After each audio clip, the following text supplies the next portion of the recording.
So kahit na naulan ay nagbook ako ng Grab dahil literal na 3 days na akong di lumalabas ng condo unit at gusto kong tumambay sa labas.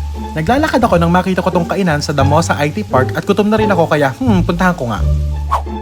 Musashi Ramen ang name nito at sangkatutak talagang pamimilian. Halos di ako makapili.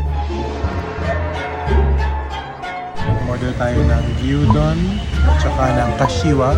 Ayan na nga, mukhang masarap naman pero nasa lasa ang hatol kaya't ating tikman. Wow! Puntahan natin yung Starbucks Damosa. Bago sa pandinig ko tong Damosa at mataas yung presence ng mga coffee shop dito at mga restaurant kahit gabi. Tumila na ang ulan kaya tuloy ako sa paglakad at narating ko din naman. Tayo sa loob guys ng Starbucks. Ang ganda ng Starbucks dito guys.